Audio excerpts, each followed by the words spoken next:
Ya, bismillahirrahmanirrahim. Assalamualaikum warahmatullahi wabarakatuh. Video ini memang nggak banyak openingnya, dan ini sudah sekitar pukul 11 lewat 15 malam. Dan semoga saya tetap semangat untuk memberi konten di YouTube ini, dan juga saya belajar, dan juga penonton YouTube channel saya juga belajar. Penelitian yaitu terkait dengan residu pestisida yang terdapat dalam teh oolong. Kalau ngomongin teh pas lagi puasa pasti bawaannya haus, jadi saya pilih untuk record malam-malam. Oke, kita mulai aja. Teman-teman bisa lihat nanti screen-nya akan ada di sini, dan saya akan membaca laptop saya seperti video sebelumnya ya. Dari artikel ini adalah Evaluation of Uncertainty in the determination of pesticide residues in tea using CGECD. Oke, jadi inti dari judulnya ini adalah untuk mengevaluasi zat-zat yang meragukan yang terdapat pada teh menggunakan CGECD. Bukan CGECD tapi GCECD. Jadi apa itu GCECD? GCECD adalah gas chromatography electron capture detector, dan kan teknik yang digunakan untuk menganalisis senyawa halogen, dan juga biasanya digunakan dalam bidang lingkungan, forensik, dan juga farmasi. Key indicator of quality in test result is the uncertainty value. Jadi kunci indikator utamanya dari hasil tes ini adalah nilai dari komponen yang meragukan yang terdapat pada teh. Kemudian, which could be evaluated using several common approach, yang mana bisa digunakan, bisa dicari atau bisa dievaluasi dengan menggunakan pendekatan-pendekatan yang beraneka ragam. Uncertainty evaluation in alpha endosulfan and bifenthrin in oolong tea. Evaluasi senyawa yang meragukan, komponen yang meragukan itu yaitu alpha endosulfan dan bifenthrin yang terdapat pada oolong tea atau teh oolong. Nah, alpha endosulfan dan bifenthrin ini merupakan senyawa yang terdapat pada disinfektan.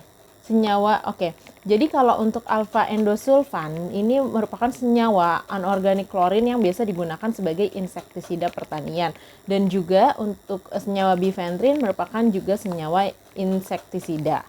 Cypermethrin in green tea using bottom-up approach showed that uncertainty component arising from GCECD instrument calibration.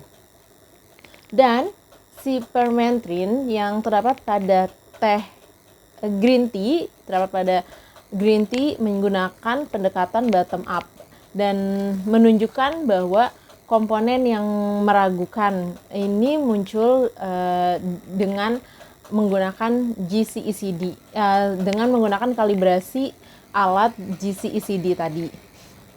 Method performance in example repeatability and recovery were the main contributors to total uncertainty. Performa metodenya ya contohnya itu ketersesuaian dan pembaharuan, yang mana memberikan kontribusi utama terhadap total dari senyawa yang meragukan ini. Senyawa yang meragukan. Uncertainty component arising from weighing, dilution factors, stock standard solution, calibration solution, and moisturized correction had no significant effect to total uncertainty. Dan juga komponen yang meragukan ini muncul dari weighing itu hal yang terkait dengan berat, dilution factor adalah faktor pengenceran stock standard solution dan juga standar stok dari larutannya, calibration solution dan juga kalibrasi dari larutan, and moisturized correction juga koreksi kelembabannya tidak memiliki dampak yang signifikan terhadap total senyawa yang meragukan ini. Hence, they could be neglected. Karenanya, mereka bisa saja diterlantarkan senyawa-senyawa yang meragukan ini.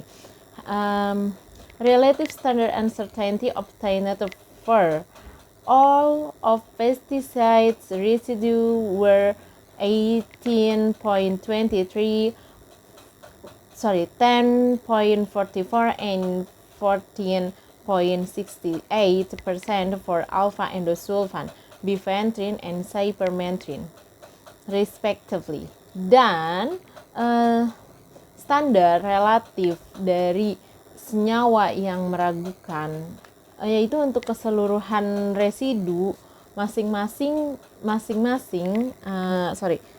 untuk keseluruhan residu yaitu 18,23 untuk alpha endosulfan, 10,44 untuk bifenthrin, dan 14,98% untuk cypermethrin. Comparison with 2/3 CV Hosworth of 17.33, 10.62, and 12.44% respectively for all pesticide residues indicates that the evaluation of uncertainties were realistic. Membandingkan dengan 2/3 CV Horwitz. CV Horwitz ini adalah coefficient variance Horwitz, jadi sejenis perhitungan, yaitu 17,33, 10,62, dan 12,44% masing-masing untuk setiap residu pestisida yang terindikasi bahwa evaluasi dari senyawa yang meragukan ini merupakan benar. Introduction. Okay, tea is a popular plant originated from China and parts of India. Teh merupakan tanaman yang terkenal dan juga berasal dari Cina dan juga India. It can be found in tropical and subtropical regions. Ini bisa ditemukan pada area yang tropis dan juga subtropis. Tea is now grown all over the world, especially in China, India, Indonesia, Sri Lanka, and Japan. Teh sekarang bisa tumbuh di banyak negara, khususnya di Cina, India, Indonesia, Sri Lanka, dan juga Jepang. Tea is also cultivated in Africa, including Kenya, Malawi, Zimbabwe, and South Africa. Dan juga teh ini dibudidayakan di Afrika, termasuk Kenya, Malawi, Zimbabwe, dan juga Afrika Selatan. It grows best at lower temperatures 5 to 25 degrees Celsius. Dan teh itu tumbuh dengan baik pada suhu sekitar 5 sampai 25 derajat Celcius.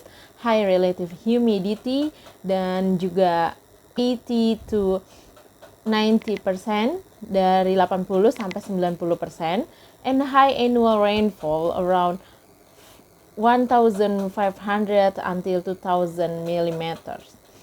Dan juga curah hujan tahunannya yaitu sekitar 1.500 sampai 2.000 mm. Given such condition, tea will grow at the altitude of up to 2,100 meters. Dan dilihat dari kondisinya, teh akan tumbuh pada ketinggian sekitar 2.100 meter. And similar with wine, the aspect of soil, altitude, and climate will affect the flavor and characteristic of tea. Dan mirip dengan wine, teh juga rasa dari teh juga dipengaruhi dengan ketinggian, terus juga iklim. Chemical composition of tea leaves consists of tanning substance, flavonols, alkaloids, protein, and amino acids, enzymes, aroma forming substance, vitamins, mineral, and trace elements. Dan senyawa kimia yang terdapat pada daun teh yaitu ada juga senyawa tanningnya, flavonol, alkaloid, protein, asam amino, enzim, terus juga senyawa yang membuat aroma, vitamin, mineral, dan juga yang lainnya. Tea is known as one of the most popular beverage after water. Dan teh juga saat ini dikenal termasuk yang salah satu yang terkenal setelah air. And it's considered as a good source of many essential nutrition. Dan ini juga teh dipertimbangkan sebagai sumber yang bagus untuk terhadap beberapa nutrisi yang penting for human body untuk tubuh manusia, including essential trace element, termasuk juga beberapa elemen-elemen yang didapat di dalamnya. A study about the content of trace elements in tea conducted by Street R. et al. Showed that the content was varied due to the type of tea, green tea or black tea, and likely influenced by many other factors like soil property, location, rainfall, altitude, genetical aspect, etc. Dan studi tentang beberapa elemen-elemen di dalam teh yang dipublish oleh Street R dan juga teman-temannya menunjukkan bahwa teh memiliki banyak varian, yaitu green tea atau juga teh hitam atau black tea, dan memberikan banyak faktor, dan juga senyawa itu juga dipengaruhi oleh banyak faktor seperti juga lokasinya, terus curah hujan, ketinggian, dan juga aspek yang lainnya. Essential minerals and trace elements, the content of calcium, natrium, potassium, magnesium are 8 gram per kilogram, while chrome, ferrum, cobalt, nickel, cuprum, zinc are 8 mg per kilogram. Dan juga di antara banyak mineral dan juga elemen yang jejak elemen yang lainnya, ya termasuk kalsium, natrium, kalium, magnesium, yaitu sekitar gram per kilogram. Dan juga ada chromium, ada ferrum, cobalt, nikel, tembaga, zinc yang juga ada sekitar miligram per kilogram. Another study has confirmed that the content of essential elements in tea drinkers are significantly higher than non-tea drinkers. Dan juga ada studi yang lain yang mengkonfirmasi bahwa elemen-elemen yang penting pada teh itu lebih tinggi dibandingkan minuman yang non-teh. In contrast to nutritional function, tea has potential to harm human health as a consequences. In contrast to its nutritional function, tea has potential to harm human health as a consequence of the use of various chemicals in its cultivation process. Kebalikannya, fungsi nutrisi teh memiliki potensi juga untuk menyakiti kesehatan manusia. Jadi untuk jadi senyawa yang gak baik bagi tubuh manusia. Sebagai konsekuensi dalam berbagai macam senyawa kimia dalam proses pembudidayaannya. One of the most important issue is pesticide. Dan salah satu yang menjadi isu adalah pestisida because of its well-known toxicity. Karena pestisida terkenal dengan zat yang beracun. Many countries have set up regulation regarding maximum level of pesticide residues in various commodities. Dan beberapa negara telah mengatur regulasi atau peraturan terkait level maksimum yang digunakan untuk residu pestisidanya. Also, International Commission under United Nations like Codex Alimentarius Commission atau CAC has paid attention to this issue, memberikan perhatian ya terhadap isu ini. The government of Indonesia through the Agriculture Minister Regulation, dan juga pemerintah Indonesia melalui Kementerian Pertanian dalam peraturannya has also set up maximum level of pesticide residues in various commodities including tea. Telah memberikan peraturan terhadap level maksimum residu pestisida dengan beberapa komoditas termasuk juga teh. The aforementioned regulation are then become a basic framework for assessment and monitoring activities of many agro commodities to manage negative impact of pesticide residue. Dan juga regulasi yang sekarang menjadi dasar terhadap penilaian dan juga aktivitas penilaian dan juga aktivitas monitoring terhadap beberapa komoditas di bidang pertanian untuk memanage dampak negatif dari residu pestisida. In the context, laboratory testing of pesticide residues become routine to determine the effectiveness of the assessment and monitoring activities. Dan juga tes laboratorium terhadap residu pestisida menjadi rutin untuk mengecek keefektifan dari assessment dan juga monitoring dari aktivitas assessment, penilaian dan juga monitoring. Kita ke conclusion. Kesimpulannya, bottom-up approach in the evaluation of uncertainty in the determination of pesticide residues provides a systematic and holistic approach to the problem.